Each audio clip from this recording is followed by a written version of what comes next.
Tunghayan naman natin ang panayam ni PTV ARMM News Bureau Chief Jul Munir General kay Attorney Macmod Mending Jr., Secretary ng Department of Agriculture and Fisheries ng ARMM.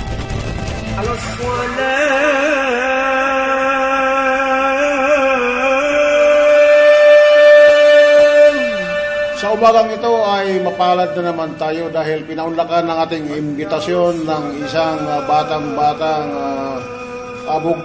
abogado at secretary ng Department of Agriculture and Food dito sa Autonomous Region and Muslim Mindanao. Ang aking tinutukoy ay walang iba kundi si Attorney Mac Mending Jr., ang secretary ng DAF ARMM. Assalamualaikum and good morning, sir, and welcome to Salam. Assalamualaikum and good morning. Magandang umaga po sa atin. Sa kasalukuyan, saan po ang pansin ng inyong departamento dito sa ARMM?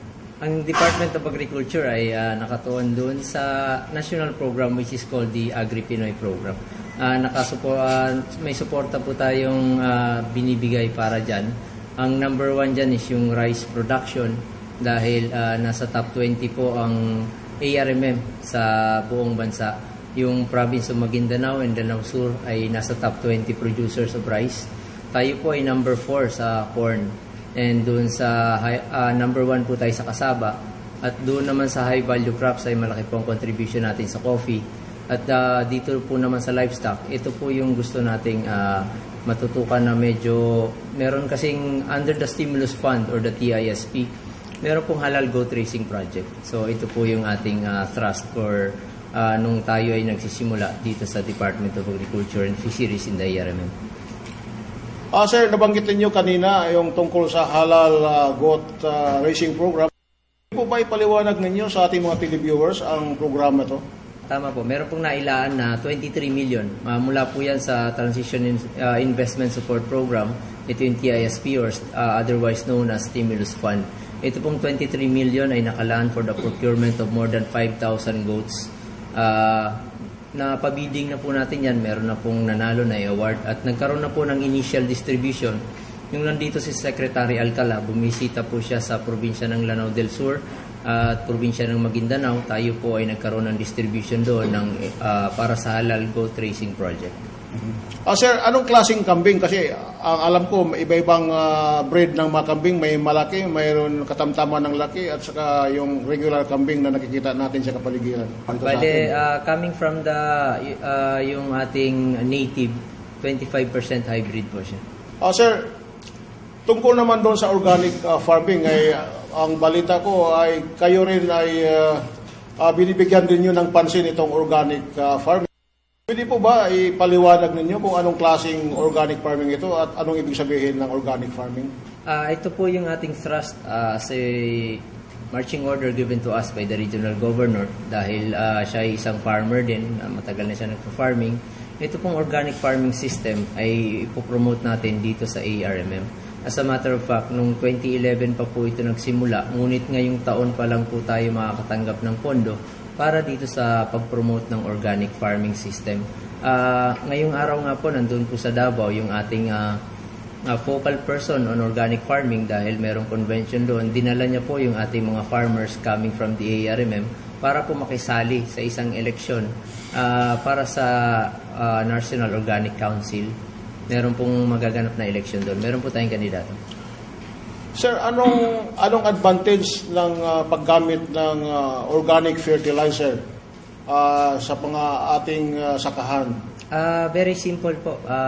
Dalawa lang klase lang yung gumagamit ng chemicals, synthetic, at yung hindi gumagamit ng agricultural chemicals or yung synthetic chemicals. Yun lang po yun. Bale, ang gagamitin po natin, we will take advantage of nature. Kagaya yung vermicomposting, ito yung paggawa ng fertilizer. Sa mga dumi na nakikita natin, ito ay nagiging fertilizer, nakakapagpataba ng lupa. Dito po yung pag-iwas ng mga agricultural chemicals sapagkat meron pong residue yung ating mga agricultural chemicals and ito po ay may destructive effect sa ating environment. Sir, sa kasalukuyan, ano po ang mga proyekto na inyong pinapatupad dito sa Department of Agriculture and Fisheries? Meron po tayong partnership with the World Food Program, yung United Nations World Food Program. Ito po ay tinatawag nating food for work. Ito po yung gulayan sa barangay. Nag-pilot po tayo ng 20 barangays dito sa probinsya ng Maguindanao, kung saan nag-organize tayo ng 60 local farmers. Most of them are beneficiaries of 4Ps. Poorest of the poor. Inorganize natin sila into 60 persons, 60 farmers, at merong 1 hektaryang nakalaan. Partner po natin dito ang barangay LGU. At sila po ay tumutulong na maghanap ng area para mapagtaniman ng ating mga gulay. Ang Department of Agriculture po ay namimigay ng vegetable seeds at saka farming tools. Ang World Food Program naman po ay namimigay ng 1 sakong bigas kada 1 buwan for a span of 3 months doon sa 60 beneficiaries na napili. So, bali meron pong 20 times 60, that's about 1,200 families na makaka-receive ng bigas every month for 3 months aside from doon sa mga harvest nila, doon sa itatanim nilang vegetables. Ito po ay tinawag nating gulayan sa barangay. Maraming salamat sa ating taga-subaybay at nanonood every Wednesday and Friday sa Salam segment. At ngayon ay narito tayo sa Lungsod Cotabato kung saan nagkakaroon tayo ng special episode, ang tinatawag na Transition with Bangsamoro. At ako ay natutuwa at nagkapasalamat din sa ating guest, walang iba kundi si Atty. Mac Mending, ang Secretary ng Department of Agriculture and Fisheries dito sa IRMM. Assalamualaikum warahmatullahi ta'ala wabarakatuh sa inyong lahat at maraming salamat, sir. على الصلاة